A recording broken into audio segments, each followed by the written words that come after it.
My name is Hailey Turner, and until that afternoon, I believed that family meant trust. The sound of tires crunching against the gravel outside my porch pulled me from my thoughts. When I looked up, I saw a red two-seater sports car gliding to a stop in front of our house, the sun catching its polished hood like it was mocking me. The woman behind the wheel stepped out, sunglasses on her smile bright enough to blind me. It took a full heartbeat before my mind could accept what my eyes already knew. That was my sister's face. For a moment, the world went silent. The car keys jingled in her hand while my phone buzzed in my pocket. I didn't have to look to know what it was, an alert from our joint savings account. 2 years of careful saving, every overtime shift, every dollar tucked away for the cafe we dreamed of opening together, all gone. The number on that screen wasn't just zero. It was the price of trust shattered in an instant. She waved proud like nothing was wrong. My chest tightened. I could barely breathe as I whispered to myself, that car was built on my trust. I wanted to ask her how she could do this, but the words wouldn't come. Betrayal doesn't always explode. Sometimes it arrives quiet, wrapped in red paint and fake smiles.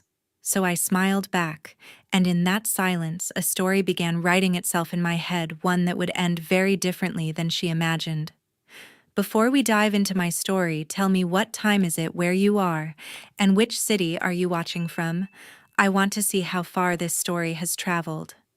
2 years earlier, it all started with a promise. I still remember the sound of the rain that morning when Mom's doctor walked out of the room shaking his head. Nothing prepares you for the silence that follows a final goodbye. After the funeral, the house felt too large and too quiet. I wanted to fill that emptiness with something that kept her close. That was when my sister Clara suggested opening a small cafe in downtown Asheville, a place filled with the smell of cinnamon rolls and the warmth Mom always carried. She called it our second home.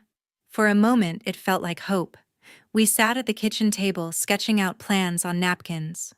Clara's ideas came faster than I could write them down.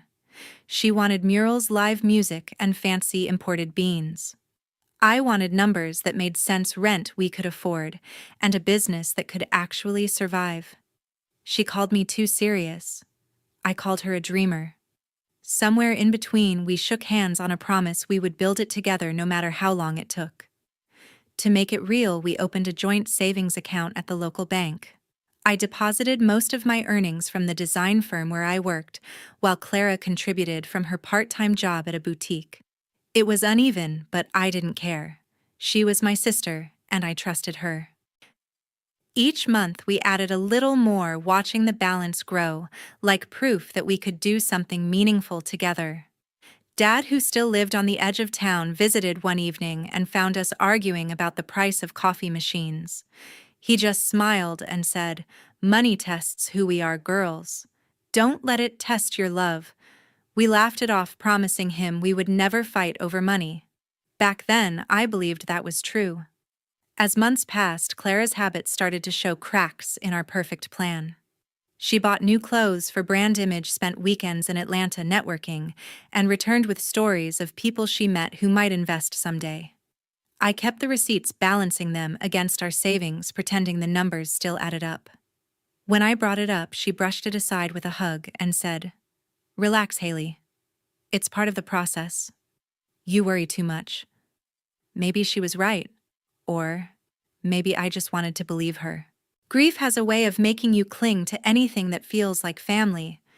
And so I looked away when she used the card again. I convinced myself that she knew what she was doing. Every time I logged into the account, I told myself we were still on track.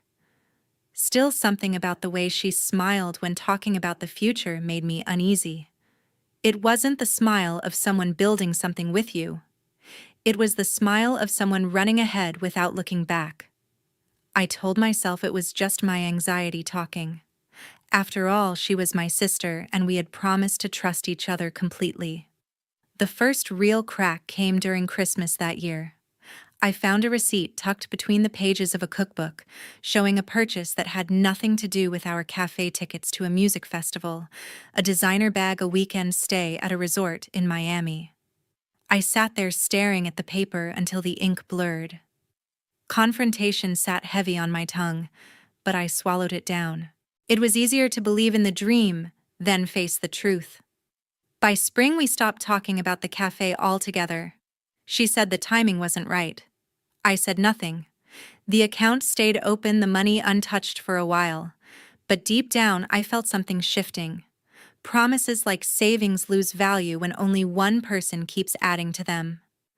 And though I didn't know it yet, the promise that began with hope was already turning into a debt I would never forget. One rainy Friday, my phone buzzed with a bank alert. I was sitting in the office finishing a project deadline when the sound of my phone cut through the rain outside. I almost ignored it until I saw the subject line, "Unusual account activity." My pulse quickened. Our cafe savings account wasn't supposed to have any movement. We hadn't touched it for months, but when I opened the email, the balance stared back at me, barely a few dollars left. I blinked, certain it was an error. 2 years of work couldn't vanish overnight. I called the bank immediately, my fingers trembling as I typed in the account number. A woman with a calm voice asked me to verify my identity. Then she said, "The withdrawal was made yesterday at a local branch. The name listed is Clara Turner." My throat went dry. I asked her to repeat it, hoping I had heard wrong. But she did. Same calm tone, same name. My older sister. The office suddenly felt too small, the air too thick. I shut my laptop and drove home through the downpour, every red light stretching longer than the last. Questions raced through my head. Maybe there was an emergency. Maybe she needed the money for something important. I wanted to believe that. When I pulled into the driveway, the truth hit before I even stepped out of the car. Clara's car was gone, but on my phone, her social media told the rest of the story. A new post. A bright red two-seater sports car parked outside the dealership, captioned, "Finally got my dream ride. Hard work pays off." My stomach twisted. That wasn't hard work. That was our cafe, our late nights planning every sacrifice I'd made.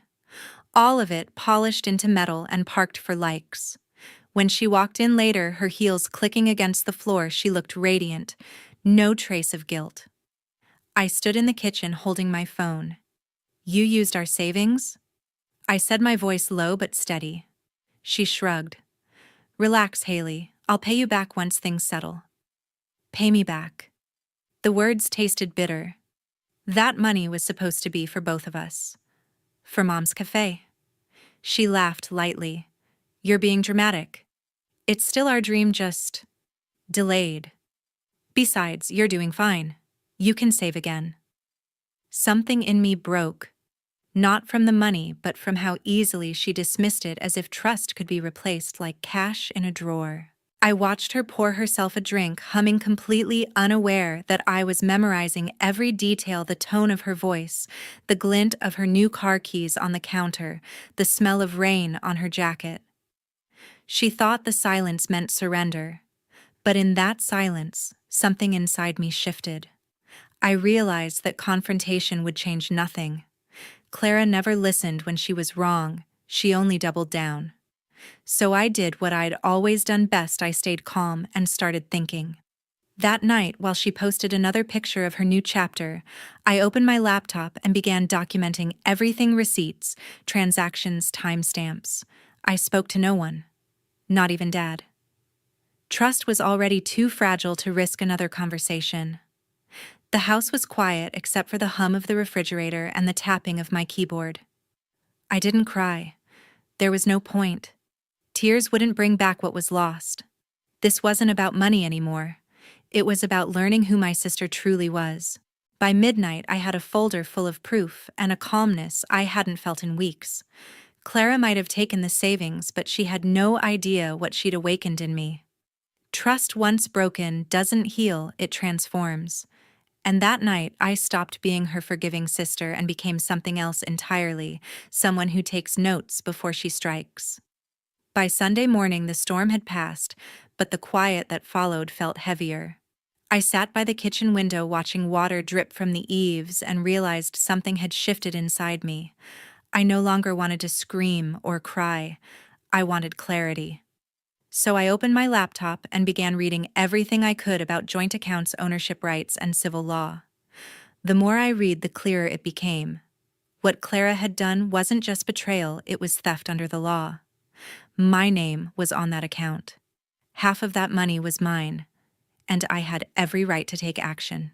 By noon, I called an old friend from college, Colin Brooks, who had become a lawyer in Asheville. We hadn't talked in years, but when he picked up, his voice was the same, steady and kind. "Hailey Turner?" he said, surprised. "It's been a while. What's going on?" I hesitated, then told him everything. He didn't interrupt once, just listened. When I finished, there was a pause on the line. "You're right to be upset," he said finally. "But if you want this to hold up in court, you'll need more than screenshots. Get everything: statements, communication logs, proof of joint ownership." That evening, I printed every document I had collected and arranged them in folders. My desk looked like a crime board, each page a piece of what Clara had taken. For the first time, I didn't feel powerless. I felt prepared. Over the next week, Clara barely spoke to me. When she did, it was usually to make a dig about how stingy I was. "You've always been tight with money, Hailey," she said once over breakfast, sipping her coffee with a smirk. "Maybe that's why you never enjoy life." I didn't answer. There was nothing left to say that wouldn't break something further. She saw my silence as weakness, but it was discipline. Dad called a few days later. His voice carried that tired gentleness I knew too well. "Hailey," he said, "I heard you and Clara aren't talking. Let her learn her own way.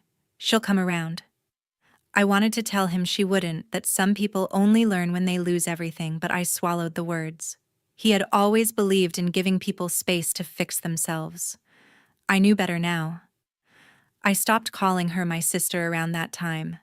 In my mind, she was just Clara, someone who had crossed a line and stood proudly on the wrong side.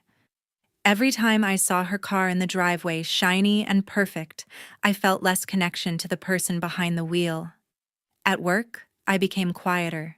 My coworkers assumed I was just tired, but inside a plan was forming: clean, deliberate, unshakable. The more distance I created, the clearer I could think. I realized that revenge didn't need shouting or chaos. It needed precision. When Colin and I met for coffee downtown the following Saturday, he glanced through my folder of evidence. "You've done most of the work already," he said, flipping through the pages. "This will be straightforward. File a civil claim. Don't warn her. Don't negotiate. Just file." His calm made it sound simple, almost procedural.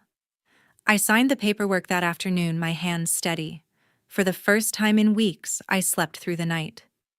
There were no explosions, no fights, no tears. Just quiet. That's the thing about certain kinds of war: they don't happen on battlefields or behind raised voices. They happen in silence, in calm decisions, in a name signed neatly on a line that says you're done being the forgiving one. By Monday morning, the papers were filed. Clara still thought she was winning, but wars like this aren't fought with noise. They're won with patience. A month later, we stood on opposite sides of a wooden bench. The courtroom in downtown Asheville was smaller than I expected. Plain walls, cold air, and the faint smell of old paper. The sound of the clerk's pen clicking filled the silence as we waited for the judge. Clara sat across from me, dressed sharply in a cream blazer, her hair pinned perfectly in place.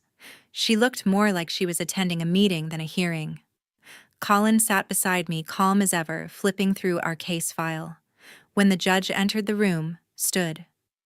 My pulse steadied, not from confidence, but from exhaustion.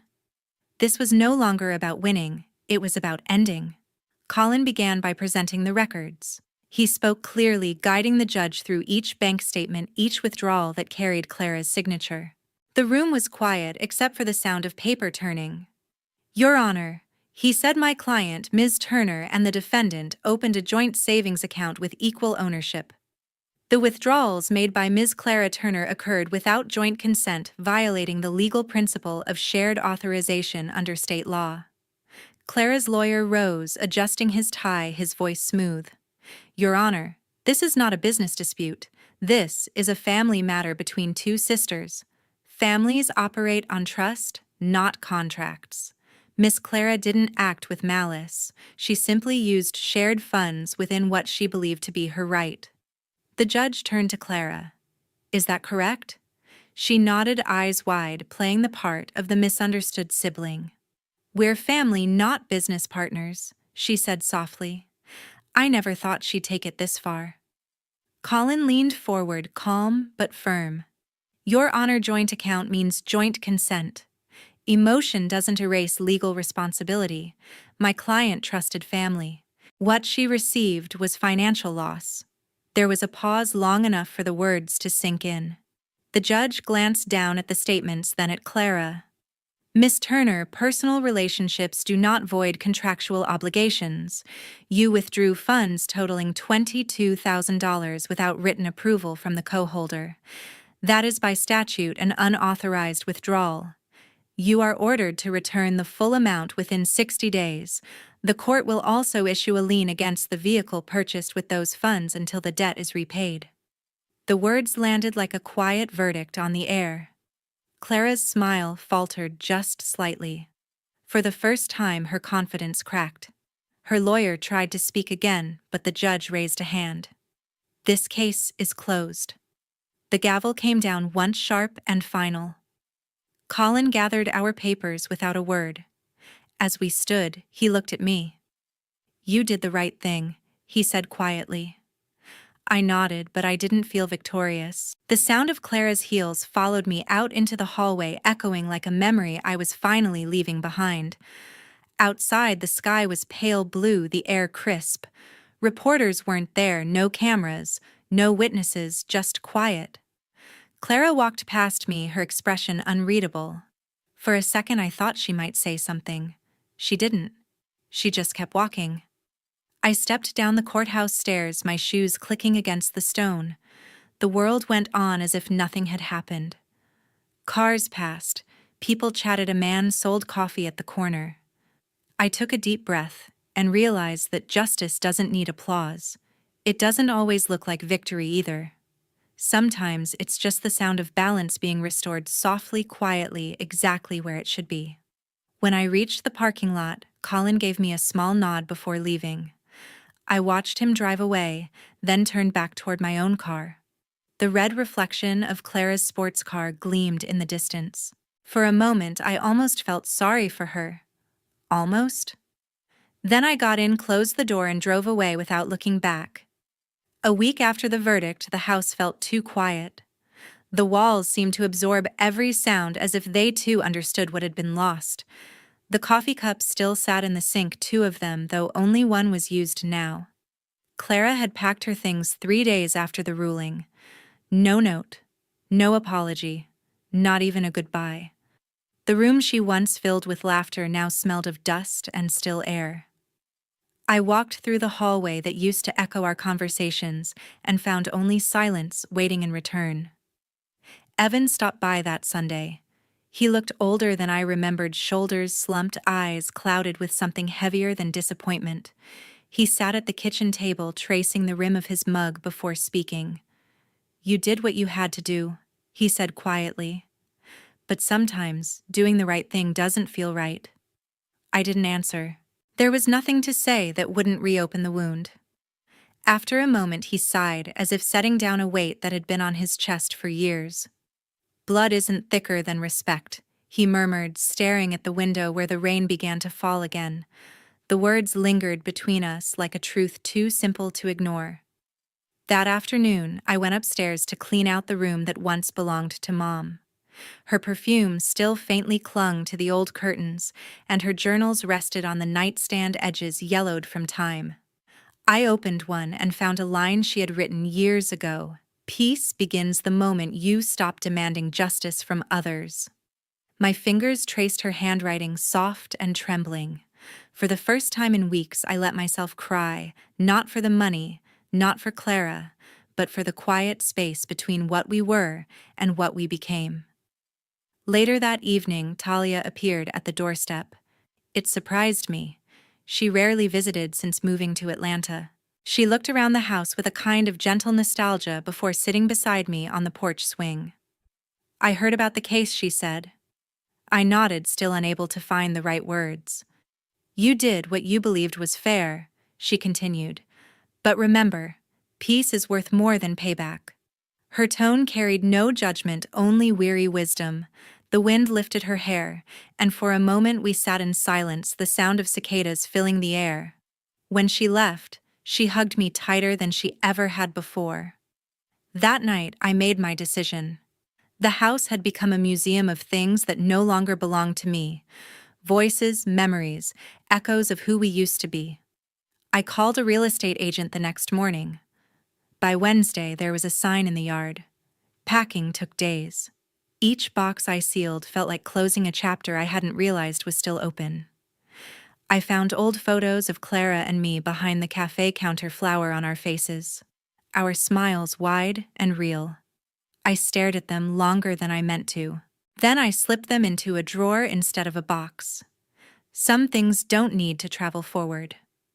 On my last night in Asheville, I stood by the window as dusk settled over the street. The red car was gone, the driveway empty.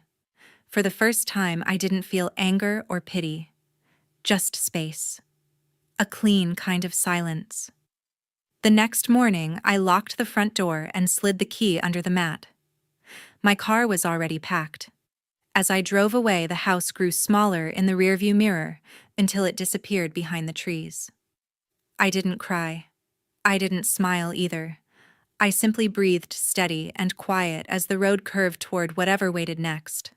Sometimes closure doesn't come with words or apologies. It comes with leaving calmly, completely, and without turning back. 3 months later, I unlocked a small storefront on Main Street. The key turned stiffly in the lock like it hadn't been used in years, though it was brand new. The sign above the door read, 2 Seats Cafe, painted in soft cream letters I had brushed myself the night before. The name felt right. 2 seats, because not every table needs a crowd, and not every story needs an audience. The space was small, just enough for 8 tables, a counter, and the smell of hope steeped in roasted beans. I had found the place through an old real estate listing and signed the lease with my own name, my own funds, my own signature. There was no we anymore, and that realization didn't ache the way I thought it would. Each morning, I opened at 6. The bell over the door chimed softly whenever someone walked in, and sunlight streamed through the large front window, painting golden squares across the worn wooden floor. I brewed every cup myself, kept the books balanced, learned the rhythm of costs, profits, and patience. It wasn't about success now, it was about steadiness. About trusting that I could stand without needing anyone to hold the balance for me.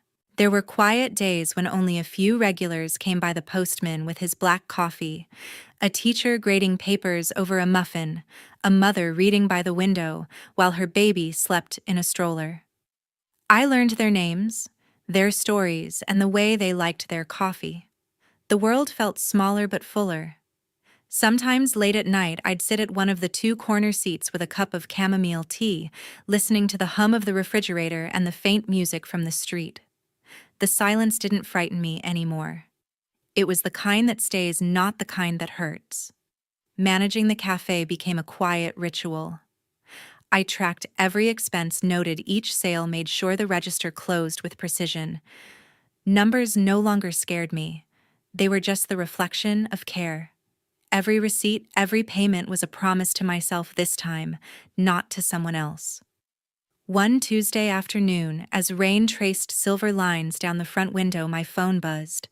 It was an email from an old friend in Asheville. The subject line read, "You should know." I opened it and froze for a moment. It said Clara had lost her job at the design firm. Her car, the one she had fought to keep, had been repossessed last week. There was no message from Clara herself. Just a link to a post she had deleted later that day, a picture of an empty driveway, and a caption that read, "Starting over." I sat there for a long time, the rain soft against the glass, the smell of coffee still in the air. My hands didn't tremble. My chest didn't tighten. There was no triumph, no satisfaction. Just stillness. I looked out the window at the passing cars, at strangers hurrying under umbrellas, and whispered to myself, life always balances its books. That evening, I closed the cafe later than usual. The lights inside glowed softly against the dark street. I wiped the counter one last time, locked the register, and stepped outside. The cool air carried the scent of rain and roasted beans, blending into something that felt like calm. As I pulled the door shut behind me, the reflection on the glass caught my face, not the tired woman from months ago, but someone steady, grounded, and quietly rebuilt. Some endings don't echo. They dissolve into beginnings so gentle you almost miss the sound. 6 months later, I realized peace doesn't arrive with noise. It settles quietly, like dust after a long storm. The air felt lighter that morning as I drove back to Asheville, a bouquet of white lilies resting on the passenger seat. The road twisted through soft hills, familiar yet distant, the kind of beauty you only notice when your heart finally slows down. At the cemetery, the grass was freshly trimmed. I knelt before Mom's grave, brushed the dirt from her name, and placed the flowers gently at the base. The stone was cool beneath my fingertips. I did it, Mom, I whispered, though I wasn't sure what it meant anymore. Winning, moving on, or simply surviving with dignity. The breeze lifted my hair, and for a moment I could almost hear her voice, the quiet strength that had carried me through every fall. Later that afternoon, I stopped by Evan's house. He was pruning the small rose bushes by his porch, humming to himself. When he saw me, his eyes softened the way a father's do when he no longer worries. "You look different," he said with a half smile. "Lighter." I smiled back. "Maybe I finally learned." He nodded, not asking what I meant. Some lessons don't need to be spoken aloud. That evening, I returned to my small apartment above the cafe. The scent of roasted beans drifted up through the floorboards, wrapping the space in warmth. My laptop pinged. It was an email from Clara. The subject line read, "I'm sorry." The message inside was short. "I was wrong. I hope you're doing okay." I stared at it for a long while. Then I closed the laptop without replying. Instead, I reached for my journal and wrote a single sentence. Some debts can't be repaid with money. The next morning, I opened the cafe early. Sunlight stretched across the counter, touching the 2 empty chairs by the window, the same spot where everything had begun. I poured myself a cup of coffee, sat down, and watched the town wake up. She bought freedom with my savings. I bought peace with her lesson. Thank you for listening until the very end. If you've ever faced betrayal within your family, share your story or reflections in the comments. I read each one personally. What would you have done if you were Hailey? I'd love to hear your thoughts. Don't forget to like, share, and subscribe for more heartfelt, true stories that explore the real price of trust.